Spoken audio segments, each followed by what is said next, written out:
So yes, thanks everybody for joining the session, WCAG Compliance in Power BI, Making Data Accessible to All. I'm not sure if you know me. My name is Juliana. My background is actually in physical oceanography. So I started my career in data science and ocean research. I started coding with Fortran 77, so that kind of gives an idea of my age. You may not even know what it is. And since 2020, I have specialized in Power BI and user interface design. I currently work with project controls analytics, and I have a blog as well as a YouTube channel on Power BI and accessible design. So today's session, we're going to talk a little bit about disabilities. We're going to have an introduction to digital accessibility. And then I'm going to talk you through some of the some common accessibility challenges in data visualizations. We're going to learn about WCAG, which stands for Web Content Accessibility Guidelines. And then we're going to look into how we can integrate the WCAG with report design, making content perceivable, operable, understandable, and robust. And if you don't know what that means, don't worry. That's why I'm here to tell you what it means and how to do it. So let's get started. And I decided to start this session with a personal story. So this is me after having my first or two surgeries. I had one surgery in each hand, which left me with nerve damage. So I have nerve damage in both of my hands. Because of that, I had to retire. I was working as a navigator. And I had a career break. I had my son. And then I got back to work, which was an interesting process. But I was given this mouse, like just a normal mouse. There was nothing special about that. But I had an issue because I had nerve damage. I lost dexterity in both of my hands, so I can't do fine adjustments. I lost mobility, I lost strength, and I cannot use my hands the same way that I could in the past. And for 2 years, I was trying to work, so design Power BI reports without being able to use very well my mouse. And I was absolutely terrified of being caught. And I thought I was going to be fired because that was part of my job and I couldn't do my job properly. So there was one day that I couldn't stand that anymore. I was like in tears because it was something really that required a lot of fine adjustments. And I spoke, that was 2 years down the line. I spoke to my line manager. She said, no. As your employer, we have to give you the right condition for you to perform your job at the best. So they told me we can get you a special mouse. And I realized, there was a mouse that I used when I was a navigator that I don't actually have to use my wrist. So I used this mouse. So that's the one that I used. It's an interesting mouse nobody can use. And I think I could spend here the entire evening telling you how my relationship with work has changed since I have the right tool. So this minor design change, the impact it had on my life. And I don't think you would ever be able to fully understand because you haven't been through it. And the reason I'm telling this is because everything that I'm going to talk about digital accessibility, it is through my lens, someone who doesn't rely on accessibility features. So what I say may not be the same for who may not be as complete as how someone who needs those features would perceive. So just a bit of a pinch of salt if I miss something, and please let me know if you can think of something that I have not covered. So let's talk about disabilities. So over 1 billion people globally live with a disability, and that's about 16% of the world's population. And disabilities come in various forms.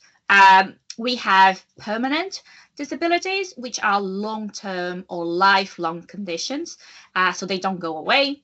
There are temporary disabilities, which are short-term conditions that a person recovers from. And there is also situational disabilities that happens because of a specific situation or environment, not a medical condition. And I have here this example. The one on the left, you can see here a person with one arm, that would be a permanent condition. The person with a broken arm, it is temporary, so the person will recover from that condition. And the third is a parent holding a baby, and that's not a medical condition. You're holding your baby, so you cannot use one of your arms temporarily. So it is the situation that make you unable to use the hand. And that's the same for deafness as a permanent ear infection that may affect your hearing. That will be a temporary. And if you're in a loud environment, like if you work and you can't hear very well because it is very loud, that is the situation that is affecting how well you can hear. There are also different types of disabilities, and it's very important to understand that some of these disabilities are invisible. We cannot see. So there are cognitive disabilities, and these refer to conditions that affect mental processes, for example, memory or attention. We also have visual disabilities, so that will cover blindness, low vision, and color blindness. There is also auditory disability covering hearing loss and deafness. And there is also motor disability. So these involves physical impairments that affect movement, coordination, or dexterity. So I have a motor disability. And we also have speech disability. So let's understand now about digital accessibility. So digital accessibility aims to make digital products or digital experiences that will include websites, apps, when you think that it's digital, usable for everyone. And that means that everybody, regardless of abilities or circumstances, should be able to perceive, understand, navigate, and interact with digital interfaces. But when we design digital products, including Power BI reports, accessible, we give access to all. So individuals with disability will also be able to access important information. We also promote inclusivity and equal opportunities for everyone in society. And there is also the legal aspect. So there are some regulations that we have to comply with in terms of accessibility. So in the UK, we have specifically for the government websites. But if you are in the European Union, since June last year, everything now that is available online, if within the government or not, you have to comply with digital accessibility. And of course, once we develop more accessible products, we're going to improve the user experience for everyone. So there are various laws and regulations worldwide about digital accessibility or accessibility overall. So in the United States, European Union, as I said, there was a considerable change. The deadline was June, I think the 25th or something, 20-something of June last year. Here in the United Kingdom, we have as well Australia and Brazil. So I'm from Brazil. That's why I wanted to show Brazil. But there are other countries or other regulations. Just wanted to put quite a few from spread around the world so you can picture in your mind that it is something that is globally spoken about. Now, let's try to understand some of the accessibility challenges specifically in data visualizations. So first of all, I have here this lovely picture of a report. And we have one of the primary culprits of poor accessibility, which is a cluttered interface. So when our reports or dashboards are overloaded with too many visuals, too many icons, too many elements, it becomes very, very overwhelming for users to process information. And additionally, if you have this cluttered interface, it can make it harder for a user who may rely on screen reader to navigate the report accurately. We also have inconsistent layout. That's not very clear to look through on only one picture. But inconsistent layout means that our users will spend extra time trying to learn how to use a report. So if you put your slices, I don't know, on the top in one page, and on the following page, you change the position of your slices, for example, your user will spend time trying to locate the structure and what they need to access. And here we also have poor alignment, which will lead to a disjointed and confusing user experience. And it also kind of add visual clutter, making it difficult for users to follow the flow of information.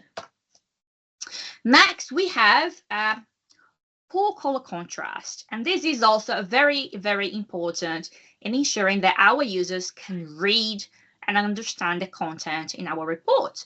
So when the contrast between the foreground, which is all the text or even the visuals that you build, your icons, and the background is not enough, if that contrast ratio is not enough, it will be very hard for users who may have visual impairments to distinguish and interpret information.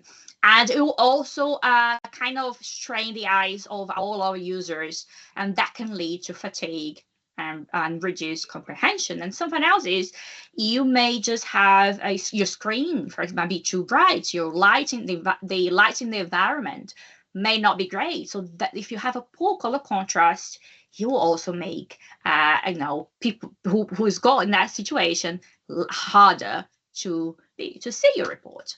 And then we have unreadable text size. So text size is really important in readability. When the text is too small, of course, it will be quite challenging if your users have visual impairments, or if they're viewing your report through a smaller screen. So more and more often we are consuming information on the go. So we have our tablets, our smartphones. And I don't know about you, but whenever I'm trying to read something on my phone, I'm getting the age that I need to be wearing my glasses constantly, but I give up. I'll try to zoom in, and I feel like, oh yeah, I can't be bothered to read that. And that is you don't want that kind of frustration will happen to our users, and we don't want them to get frustrated. Now, next is incorrect tab order. So tab order is the order that we navigate our report by using the tab key. And so we have to understand that not everybody relies on a mouse to interact with the report. And when the tab order does not follow the order that is intended to consume the report, this is how you would consume the report. You do tab, and we'll show you a random visual, and tab, tab, tab. It will be all over the place. So if you can see the report, you're going to start tabbing very angrily, but you will keep going, right?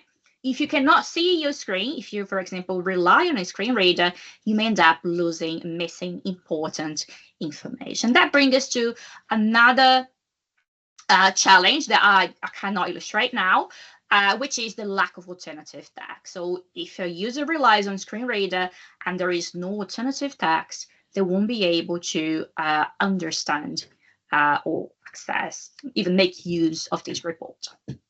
Now, I spoke about all of these challenges. You might be wondering, how can we avoid them?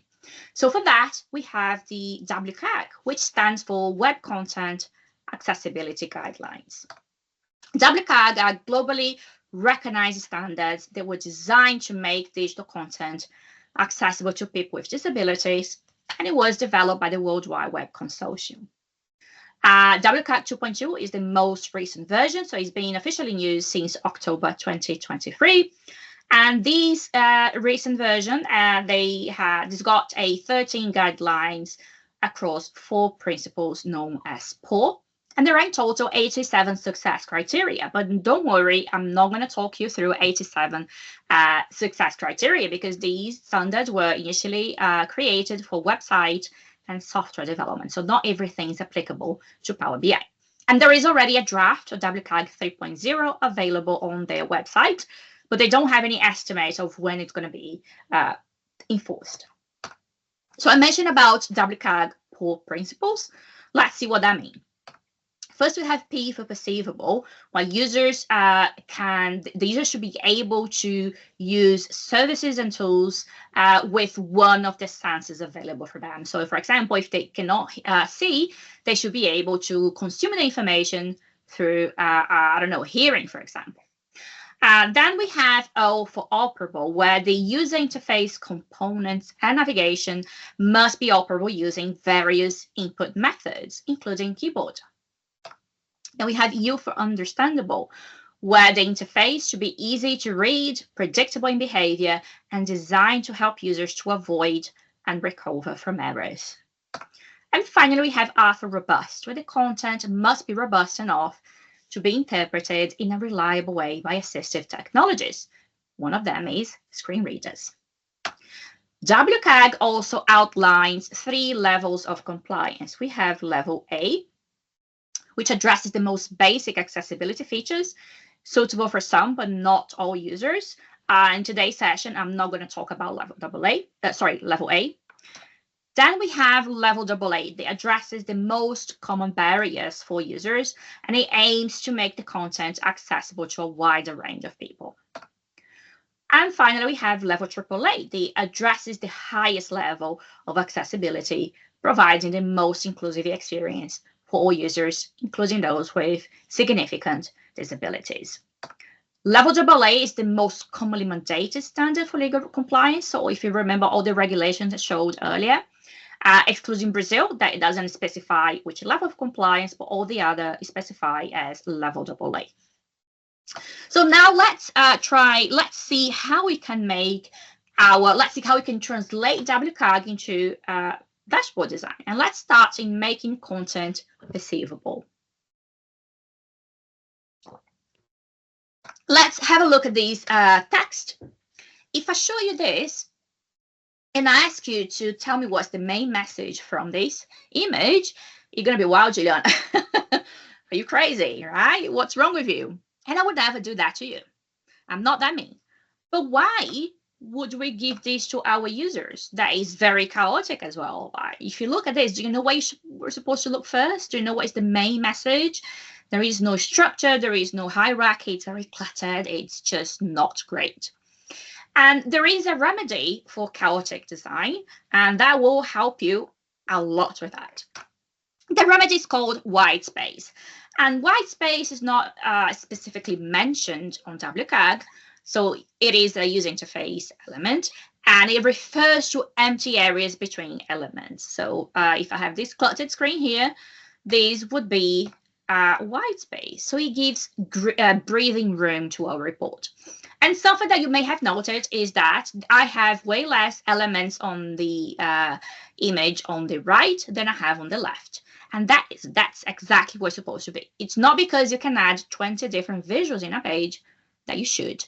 So you have to learn how to prioritize and add less elements so you have space to have white space. White space has benefits across the WCAG. So in terms of readability, it makes easier to read and scan text and content. It also helps with cognitive clarity because it will reduce the overwhelm and confusion. It helps with navigation, so improves focus and flow, and also on touch accessibility. So it is easier to interact with control. So that is even if you have, just think about, you have a touch screen and you're trying to find the button, you click on everything around it but on the button. So if you have space around it, and of course the buttons has got a minimum size that the recommended is 40 by 40 pixels. It'll be easier to interact, but even to hover over your mouse, it'll be easier if there is not much clutter around. And there is a WCAG criteria on meaningful sequence, and that means that we have to arrange visuals and content in a logical reading order. And we also have to avoid placing key visuals in a way that disrupts natural reading flow. If we follow that criteria, it will also help us to remove the chaotic design that I showed initially. So if I have something like this, for example, it means that you cannot put important elements that that disrupts the natural reading flow. And what is the natural reading flow? In Western countries, we read from the left to the right, from the top to the bottom.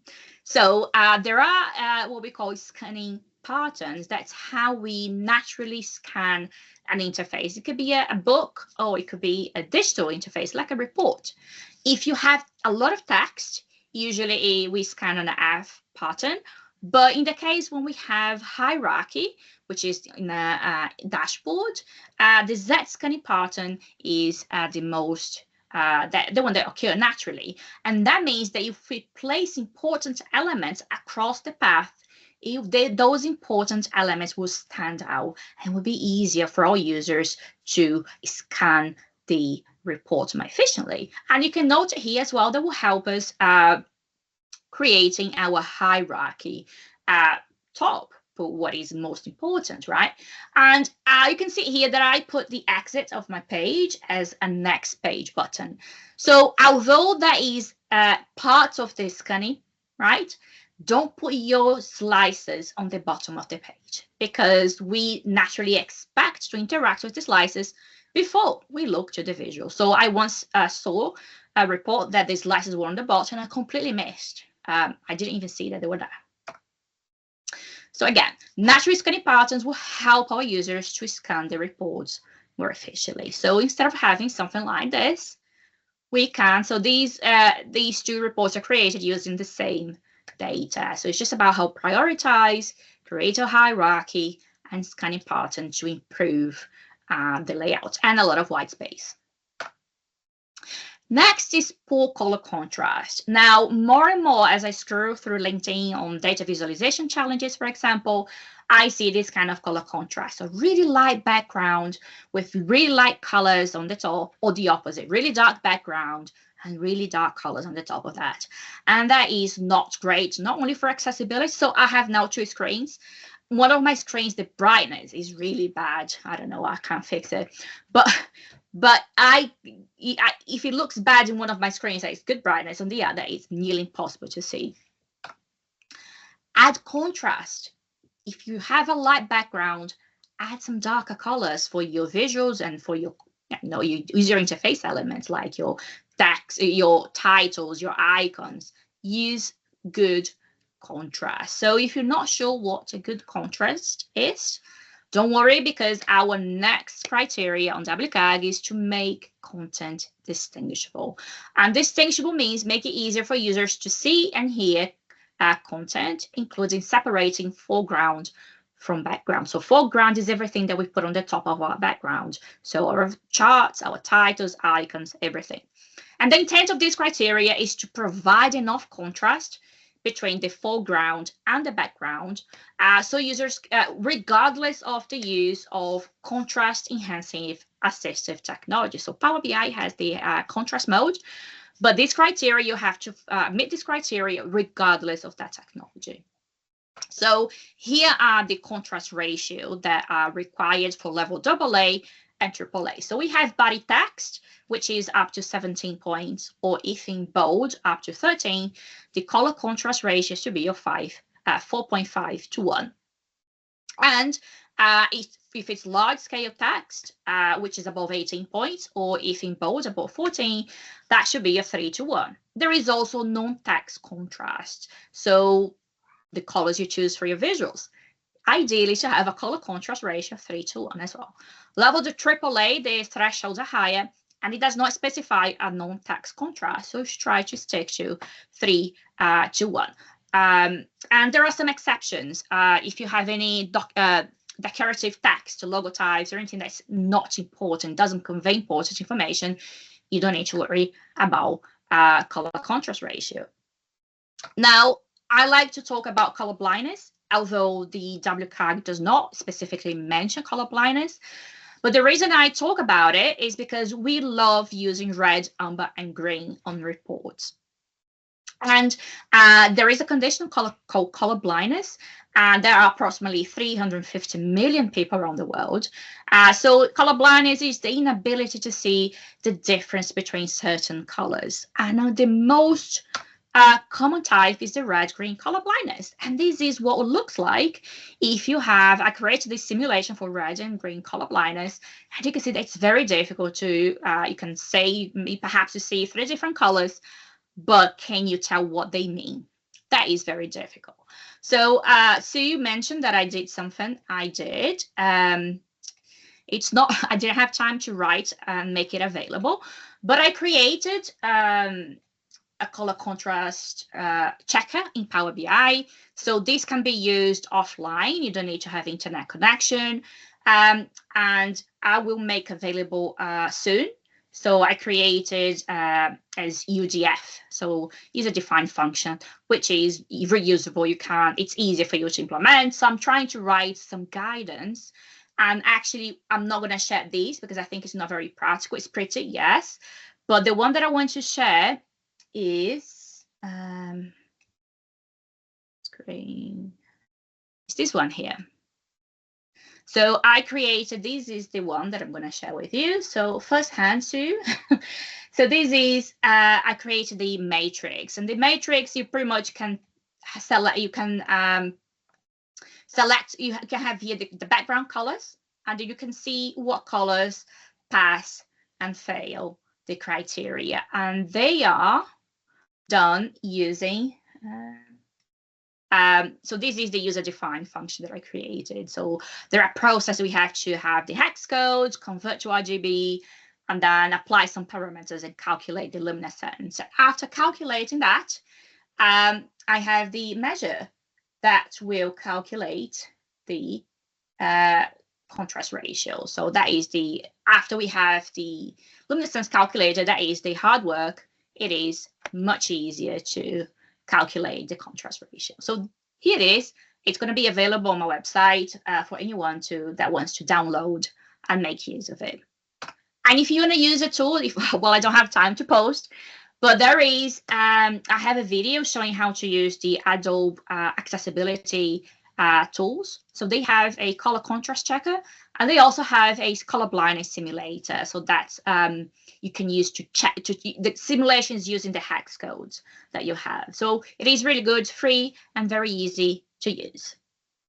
So after talking about color blindness, that brings us to another element of the making content distinguishable, which is avoid color only meaning. So try not to rely entirely on color to convey information. So for example, I have two examples here, a table that I think everybody might have done this, even in Excel with conditional formatting, red, amber, and green, and a line chart. So try to add a different way to your users to identify, see what's happening. So instead of adding just the color, on the conditional formatting, I added the icon. Now the icons is very important, easy to understand, going up, down, and to the side. But if you decide to use other icons like a circle, a triangle, make sure you add the meaning of each icon. And then for my line chart, I use different line styles. So I have a dash line and a solid line. Now, there are some visuals in Power BI that we cannot, it has to be color, and that's okay. Can't do much about it, but we can run a color blindness simulation, for example, and we can also see our contrast, because that is the definition of accessible colors. So colors that when used together, they have enough contrast for you to see that there are, I don't know, 3 different colors. You may not see what the color is like everybody else, but you will see that there are 3 different colors, and then you give the meaning to that, to each one of the colors. So don't remove your legend. So next is font size. So Power BI allows us to use a really small font size. I think it's 8 or 9 points by default. Often when you add your axes or your data layers, it comes in the smallest size possible. It's very tempting, but don't. Design with larger font. It's easier to read. And if you say, oh, but there is no space, then it means that you have too much clutter. You have too much on your screen. Remove and give space to scale up your text. WCAG has a criteria on resized text. So it says that text has to be resized up to 200% without loss of content or functionality. Power BI does not support responsive text scaling, but what we can do is design using larger size. So for example, you can see here that I put like what use your title, your headers, body text, data labels, and that will also help you to build your hierarchy in your report. And you can see here that the smallest size that I used was size 12. Now that is for the Canva size 16 by 9, the default size. If you're going to increase the size of your Canva, you're going to have to increase the font size proportionally as well. So even that it's size 12, but if your Canvas is huge, it's going to look quite small. So be careful when you increase your Canvas. And then if you're going to publish your report in Power BI service, is going to be on a browser. So you can add the 200% zoom and see if everything looks fine as well. That's an option. Now I'm going to show you a video, and I want you to tell me or think to yourself, what is the main message of this video? And drink some water. Now, unless you understand British Sign Language, you will not know what is on this video. I don't know. I intentionally didn't put captions, or I don't know if there is any caption for that. But the reason I did that, because the next thing we're going to talk about is alternative text. And I want you to feel like what it is to not be able to understand what's happening because it was not designed for you. So text alternative is another criteria on WCAG. So if an image including icons, if they convey important information, they must have alternative text, describe its purpose. And if you have complex images, which is the case of our data visualizations, you need to add enough detail that would describe as well what is your data visualization. So I created here, this is a matrix, which is a very complex chart. Like, you don't want to read the entire matrix to your user. And this is one of the options to add alternative text. Now, all native visuals in Power BI allow you to add alternative text. I cannot say the same for all the custom visuals. So make sure you check if there is the option to add alternative text. So the first way you can do is manually type the value on the box, and there is a limit of 250 characters. And there is a big issue here because it means that every month or whenever your report is refreshed, you have to come back and manually change it. There are ways to automate that. So we can add, you can use the conditional format. So we have to write DAX for that. And it can be very DAX heavy. So for these visuals specifically, what I did, I already had created these measures that are as variables. And I explained to Copilot, I have the measure, and explain each one of these measures. And I said, I want to create a alternative text for this visual, and this visual specifically was very easy for me to know how to interpret because my background is in oceanography, so I could do that quite easily. Now, most of the times we're not going to have enough domain knowledge on what we are reporting. That's why I think alternative text has to be something very tailored. We have to, you know, when we're first gathering our requirements, to understand what is the user, who is the user, and what is their need, what they need to see and why, so you can tailor the insight to what they need. Because we have to understand that we're going to be their eyes. What they're going to know about is what we put on down the alternative text. So I would say that is the most difficult to implement, and you can you should have a conversation with the person if there is someone who fully relies on screen reader. If you ask me, Juliana, do you always add alternative text? I say I don't, because I think it has to be meaningful, and I'm not just going to add a random description. So I need to understand my user. So it's very important to know your audience. I recently created, I recently also used user-defined functions, so UDFs. And on my website, let me see if it's the next slide. Oh, sorry, before I talk about it, if you use DAX, there is no limitation in number of characters. Now, I created a couple of UDFs for alternative text, so you can reuse. The idea of having is, for example, one of the UDF is context. The context will say what are the selections on this slicer. If you have, for example, a reporting version or latest refresh, something like that. And I created that as the context of my report. And I created a separate UDF for a narrative. So the narrative will tell what actually I'm trying to talk about the visual. And it's very difficult. So in my website, this is the QR code. I have a template that you can download. And you can see that the measure that I created for alt text was completely different. And that's because it is very difficult to make something that it is reusable across, because I don't know, I couldn't find, maybe I just needed more time to think, but it's an experiment. If anyone is into user-defined functions, I would love to chat. Yeah, we've got a few there that are interested, Jake. That was great. Quick question from Jake. It's just put, do visuals provide alt text even if no alt text is manually added? Are they able to pull in any data from the, the field panes? So if you, I don't know. I think if you navigate the report, I never tested. Narrator. If you use narrator to navigate, so I did once, and I've navigated without any alternative text. I would just read the title and say group, title, group. And do you know what's funny? A text box is a box. So narrator did not read the text on the text box. I have to put the text from the text box into the alt text option.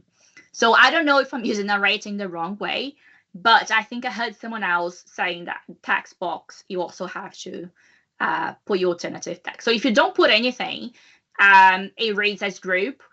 If your narrator settings is to read everything, it will probably read everything that is on the screen, which it's pretty much just reading the data points, which is not going to help anyone with that. No. There is also the option that show table, data table. When you click on that on the visual, native visuals have that option. It will open the whatever the data is on that visual in a tabular format. And that table is compatible with screen readers. So your user will be able to access the information from the table. But I don't think it is the best way to understand, to take insights, because that's not how, if you think about yourself, you don't just look to isolated values. You try to look as a whole or try to make sense of it. So there is that. So you can, I don't know, when I start talking about alt text, I would say, what was the visual? And I say, to view the data points, see data table, whatever. But it's, I don't think it's enough. I think if you try to understand, just do the exercise. Try to navigate using reading out loud the data points. What can you take away? So I think it's very difficult. Definitely calling everything a name is a minimal, isn't it? Yeah. Naming your visuals. Jake's asked, you could add, are you going to add the UDFs to DAXLib? Because that's quite a nice, so that's the main repository for the UDF. Yes, I was told about that. I don't know where it is. So this week, I think I posted a couple of weeks ago, so I haven't had time. But I'm gonna. I have the intention to put my alt text as well as the Luminescence one that I created. Brilliant. Yeah, so everything's going to be available. Yes. So if someone could send me the link where that place is. Yeah, I'll send it you. Yes, but that's my idea. And as I create more UDF for alt text, I'm also going to make it available. It's just because everything's going to be very hectic for me until like April. Second half of the year, I'm going to dedicate more for that. But for the time being, the code is available on my website, and there is a Power BI template you can download. Brilliant. So that's the QR code. Yeah. Now let's look into how we can make content operable. So not all users, as I said, rely on the mouse to navigate your report. And WCAG has got a criteria on keyboard accessibility where all the interactive elements should be usable via keyboard navigation. And there should be no keyboard trap. So you should be able to go in and out of interactive elements without getting stuck.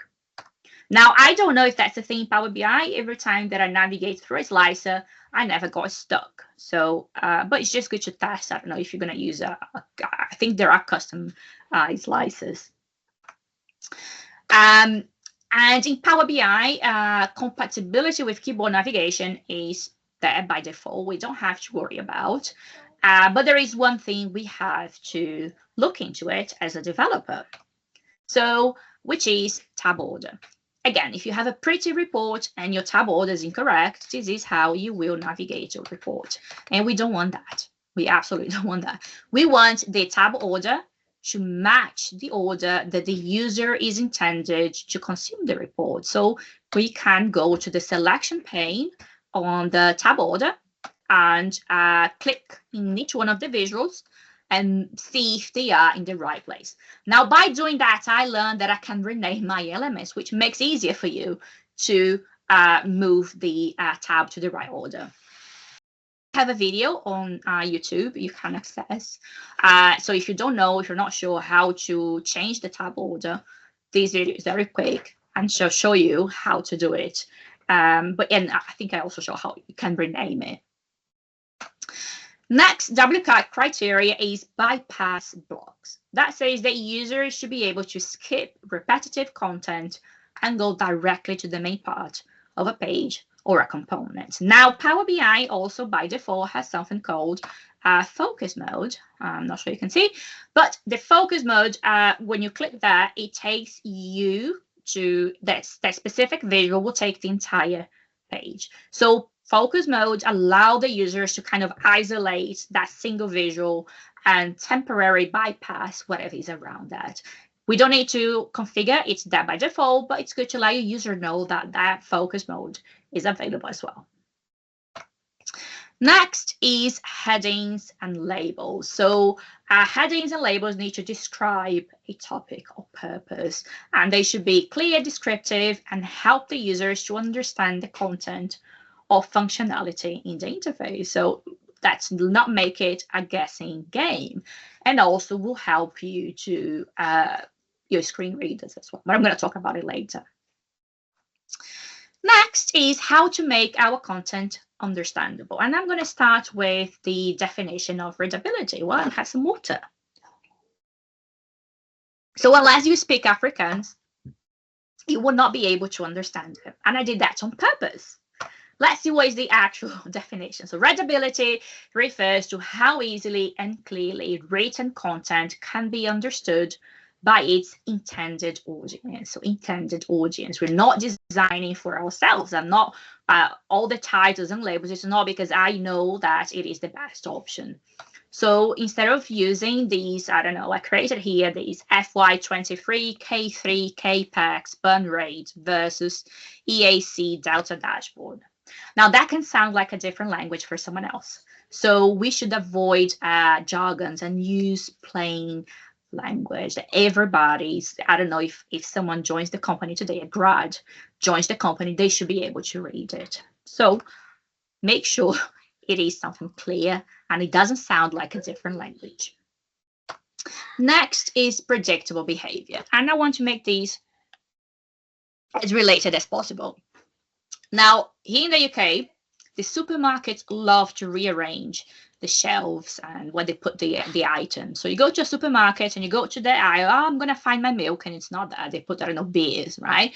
So it's okay if it's a small supermarket, you're just going to go around again. But think if you're in a huge, like, warehouse style, you're going to be mad. And we don't like it. Why are you going to do the same thing to our users, right? Predictable behavior is really important to reduce cognitive load, which is the mental effort required to understand a content. And they're going to spend less time trying to learn what to do, and they're going to be able to spend more time actually using it. So we should maintain consistent layout and interaction patterns across pages, and avoid unexpected change when interacting with visuals. So if one page you click and cross filter and the other one it doesn't, it may cause confusion, because if they don't know, they may, when you cross filter, may think, oh my God, I broke it, right?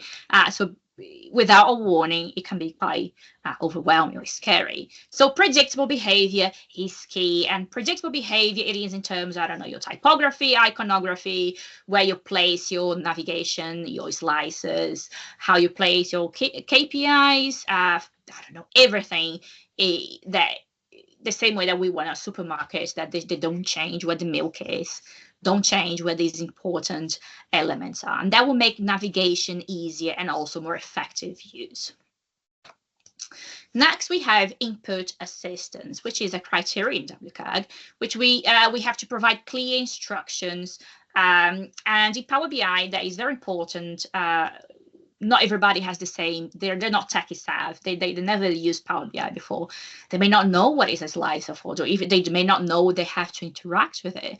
So, or they don't know, I don't know, perhaps you have created a really complex calculation and nobody knows exactly how it is. So we have input assistance that a good way of doing that is adding a button with a hover over, because when we have tooltip, it doesn't add clutter to the screen. So you're not going to have loads of text around, you hover over and you see. But although tooltips are great, they're not great with screen readers. So make sure the same information you add on the box, alternative text, so everybody will have access to the information. Now, I think I missed a slide. Yeah, probably in the wrong place. But now we're supposed to start in making content robust. I forgot this slide, or maybe it's in the wrong place. So making content robust, we're going to talk about screen reader compatibility. And Power BI is also compatible with screen readers by default. So I listed them, the main ones that are available and how good they are. Now, if you use Windows 11, Narrator is available. You can use even if you want to test your alternative text. It's very overwhelming. I think everybody should try to use it once to know how difficult it actually is to consume information through Narrator. But that's what is available, and I think it's better than not being able to understand it all. Now, to make sure that our screen readers read, they function, everything, all the assistive technology, we have to, this is on the WCAG, we ensure that every interactive element has a clear name, role, and state, and ensure that state information is conveyed. So with slices, we have multiple selections, right? So you can add, so this is what I did here. I added a subtitle with the selection. And here I added a new box with the selection. I also use DAX. Or you can also, if you remember the UGF I created for alternative text with the context. So you can use that to always say what is the context of the visual. That is an option as well. So yes, make sure that it's easy. There is a way to identify what is the selection on your slices. For tables and matrices, ensure that the column headers are descriptive and not too abbreviated. So, you know, again, making sure like GM%, OTD. So make sure that is clear for everybody to understand. Sometimes we have to abbreviate, but make sure that's not everything. Next, if you're working with tables, there is an option to assign role name, and that helps the screen readers to identify the purpose of each row, or is the relationship of your data with each one of the rows. Now, it's not recommended to select IDs or codes. Select something that's meaningful. So here is my, for example, my breakdown, and I want it to be based on my activity name. And then finally, we have our slices that we love removing the headers. We think that everybody knows what to do. So don't do that. Make sure that you tell what they're supposed to do, not only for assistive technology, but for me, for who they never use a report. They don't know what to do. So put a header, I don't know, here just add select top products. So wrapping up, when we improve accessibility, when we design with accessibility in mind, we're not just making content accessible. We are improving the usability and the user experience of your reports for everybody. And I put here the side-by-side, same data set, different ways of designing. And the one that I designed with accessibility in mind, it looks much neater and easier to understand and get insights out of it. Now, before I finalize the session, I'm going to play these very short videos that I think is really important.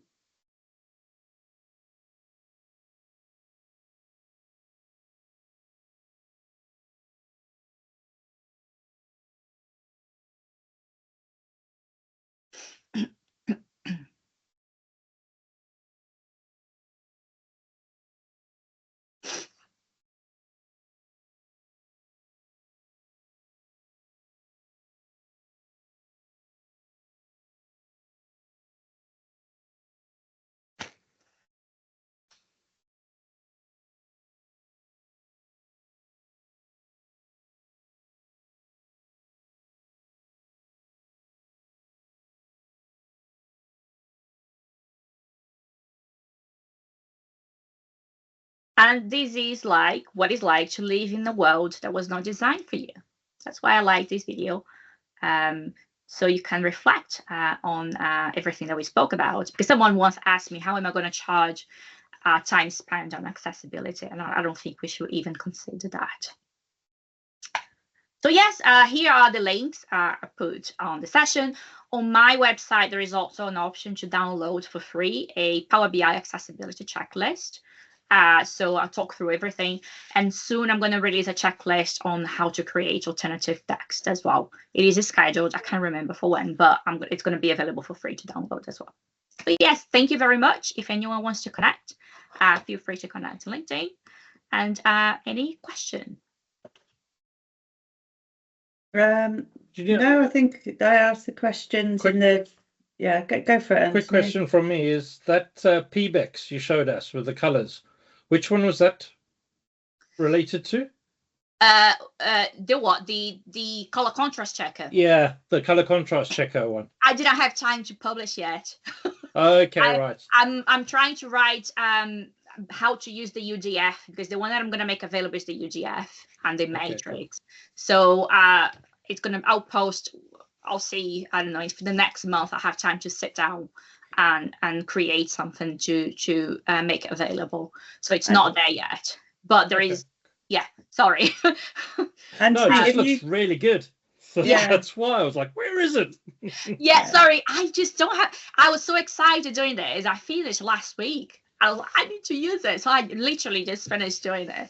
And I'll try to make it as quick as I can. If I can write something on the weekend, I'll make it available on the website. I'll post about it on my LinkedIn. I just haven't had the chance yet to do it. But I was so excited. I think it looks so cool.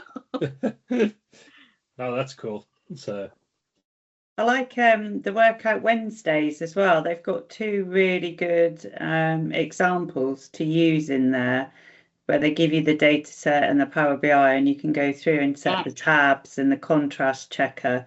They're extremely helpful just to practice those skills. It's a very scary DAX. So I don't want people to feel scared and put off by doing that. That's why I want to have the UDF, so you don't have to worry all the psychological pressure. I don't know how to use, I'm scared. So that's why I want to make it also to be offline, so you don't need to have internet connection like the tools you have available online. Yeah. Okay, brilliant. Giorgio says, are there entities like government services or any other that are legally obligated to implement the rules? It depends. Where are you based? Which country? Yeah. Where are you, Giorgio? Italy at the moment, Sweden sometimes. Yeah, you're going to have the European Union, the Accessibility Act in the European Union. So in June last year, if anything, I think it depends. If you're creating a report for a small department, you may not have to comply with it. But if there is something that's going to be available for, I don't know, you have to comply with the European Union Accessibility Act. There was a significant change in June last year. But you just don't think about compliance, right? If you start implementing some of these aspects in your design process, you're not even going to feel like you're doing much effort, and your reports will be easier and better for everybody. The alternative text for me is the one that is, it's good for you to have a conversation with if there is someone who needs. But that will be, I will say as well, regardless of compliance, right? It's just, making sure that everybody can access the information. I think the biggest problem is with any of this thing is biggest challenge is convincing clients to pay. Yeah. Yeah, but there's a lot you can do in the design, like you say, with the white space, making sure you name, you put titles, you name your objects, and the tab order, that doesn't take a huge amount of time. And the design principles that, obviously, yes, they're good for accessibility, but they're good for everyone to make sure it's not cluttered and it's clear and it's easy.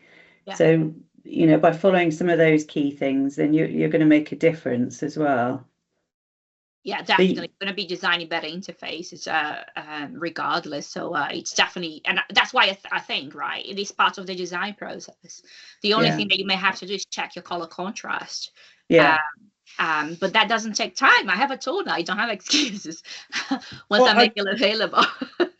I would actually sort of counteract that actual fact is because some of the reports that I've built is that some reports I've ended up having to design reports which are like, they were massive. They were 100 pages and they had, 12, 14, 15 visuals per page, having to sort of remember to go through and then you do it, then having to go back through and then rename them because you might have changed something or done, something like that, renaming them, then getting the tab order right. It certainly does add it does add extra time onto that time scale that you might have only said allocated half an hour, that you're then building in another 10 minutes to do stuff. If you have a report of 100 tabs and loads of visuals per tab, I think there was a scope creep somewhere. No, there was never a scope creep. That was how it was designed. It's just insane. Pavel's saying exactly the same. The biggest issue is to persuade people that, not to have too much. People just say, I want this and this and this and this and this, and you're like, but you can't read it, you can't see it, you can't process it. There were over 100 elements on the screen because they wanted, and then it was connected to through to other Power BI reports, so it wasn't in pop mode. Just to render the visuals when you apply a filter, and you would go have a cup of tea and come back with still rendering. I was just like, people will not want to use it, but there is much we can do, right? We can offer a good solution if they insist. All right, sometimes it's beyond us. But I do think having a tool to check contrast is because the thing is that one of the things that and I remember this when I was doing a report, it took me the best part of a day trying to work out to get 8 to 10 colors that are actually contrast reasonably well against each other. You will not find 8 or 10 colors that contrast well. I think you're going to find 5. Well, that's the problem that's what I had to do. So I was having to try and find ones, but then you had these additional ones because you had so many elements that might be shown on a chart. So it drove me nuts trying to find something and actually trying to do it. So having something like that PBEX report or some tool or other to help you make your life quicker and easier. I also did some tests importing the JSON file that will read the hex codes that are on your theme. And then my next step is to have a custom function. So if you decide to import your theme, and you can just invoke the custom function that will create your luminescence. So it should be straightforward as well. So I'm trying to cover all the aspects, how people may use these kind of tool to improve their design process. Yeah, I think having themes, and also they've got the theme checker Power BI tips, haven't they, which is quite good for looking at different contrasts. And then what really throws you out is when you've got clients who've got, their branding colors are dominantly like orange or pink or red or luminous green or something. And then you've got to try and find, Yeah. Anyway, that was perfect. Thank you, Juliana. Jake says brand colours. Yeah, it is. Sometimes you just think, can we not just have like a nice dark background, white text, lots of space, and the odd contrast colour. Nice and simple for my little head. Or when you have space, can we just put something else there? No, you can't. Anyway, good timing. We haven't got anyone booked for next week. Can you believe it? I'm trying to. Well, watch this. No one's answering my LinkedIn's. If you don't find anyone, I can send someone your way too. Cool. Well, I was hoping we might be able to persuade Anthony to do a little bit of he's looking up now, interested. I was hoping he was going to take us through a little bit of what he might have learned with Icon Map Pro. I might be able to do something by next week. Just nice because it is fascinating. I had an hour and a half with Anthony, 2 hours, and it was brilliant just to see what you could do. So, I mean, if it was just a really informal going through a couple of the challenges. How to Anthony. do things. Yeah. Yeah. So, Will you do that? yeah, I'm sure I can do something next week. Yeah. James, have we? What? Pardon? We've not had James, have we? We've Dora got Jones James is coming up in April. In April. But you you see, Jake, you need a one-off then. No. So you see, he's doing the super advanced session. I'm doing the getting going session. Oh, that'd be perfect then. Yeah. You see, there we go. So next week we've got Anthony taking us through an introduction to icon map. Or even just mapping in general. In Power BI. Into mapping. That would be really useful. Yeah, because there's lots and lots of concepts that people just have no idea about, which are really important to know. Do you want to do that? Well, one thing. Thank you very much for having me again, Sue. It's always a pleasure. Oh, no worries. No worries, Juliana. Cheers. Have a Then. nice evening. Take care. Oh, I better stop recording. Stop. One thing I really wanted to do was there's the data viz